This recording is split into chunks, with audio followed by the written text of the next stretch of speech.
Museum in Washington, D.C. Some Majora's, some quotes in that. Part of the permanent collection. Yeah.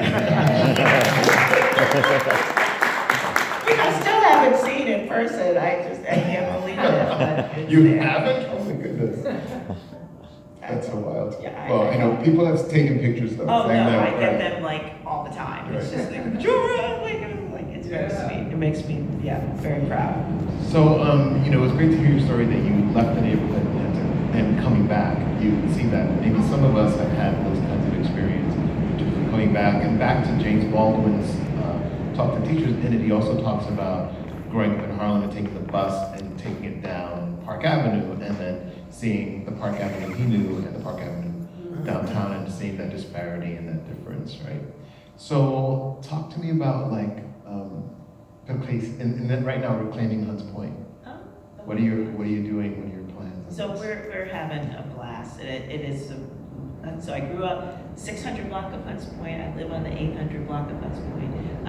So the Boogie Down Grind. If you haven't been, you should go. Yeah. James, did you bring any free coffee cards or anything? In fact, I did. Yes, Coincidentally. coffee cards, so if you should come and see. We also serve craft beer and really good sangria and wine. It's really lovely.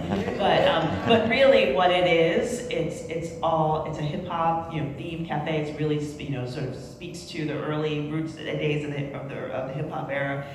But it's the people and the vibes that are the most important part of it. I really do feel that we're kind of a vessel, and all we did was basically set up a space so that we can provide a mirror for the community to see how beautiful it is, because people come in and fill it, with their own kind of swagger, quite frankly. It's like whether they're doing open mics or credit repair workshops or whatever. The point is that people are there because we didn't have those kinds of communal gathering places in our community that weren't. I mean, the largest pieces of real estate for community to connect in our neighborhood, it's either the inside of the waiting room for health clinics or pharmacies.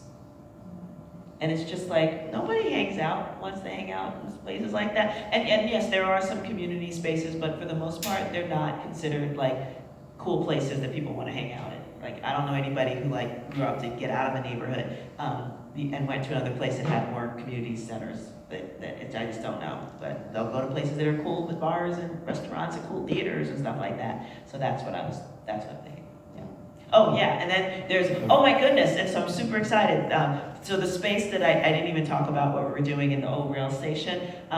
And so you've all seen this if you're anywhere near that part of the Bronx. It's El Coche. Remember where the El Coche topless bar used to be? So that's my building. That's the old rail station I was referring to. And we're transforming that into an event hall. And we did it's really cool already. We did the interior demolition. There's a funny photo of James and I, literally our 50-some-year-old butts, after a day of doing the first part of the demolition. But yes, it's incredible, and I can't wait to be done.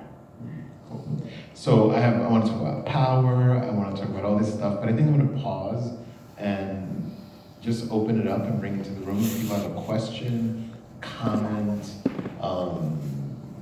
about anything we've talked about, and I'm going to give my mic.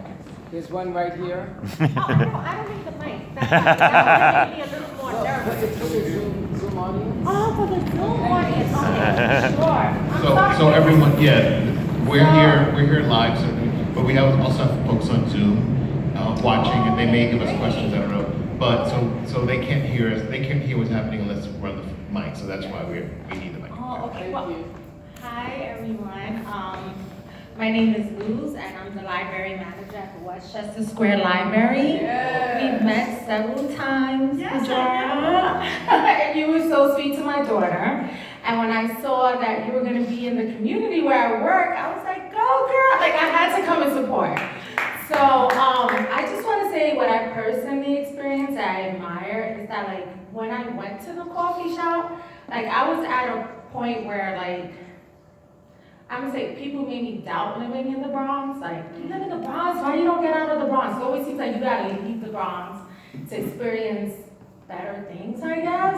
And then I met you, and you said, I live right here, and you come down to the coffee shop, and you greet your customers, and and you gave my daughter crayons and paper to color, and I'm like, there's so much love in the Bronx. Like, I'm like, there are nice people, there are educated people, there's people that want more. Like, why do I have to leave? Like, everything is so convenient to me in the Bronx. Like, you know, like, and the culture, like, Yes. I can eat all different types of food. Like, you just made me like, more confirmation of like how beautiful the Bronx is. Yeah. And I went home and I bragged to my husband about you. I'm like, oh my God, you gotta meet her. Like, she just confirmed, like, I don't have to leave the Bronx. Like, I work as a librarian. I'm all about supporting my community, being resourceful, you know, and I'm just to meet you, it's like, I had to follow you on social media, and then I met you because where I live, the Bronxer, Alex used to live in, you know, the building, and I would chat with him. He would say, you need to go to the Boogie Down Ground.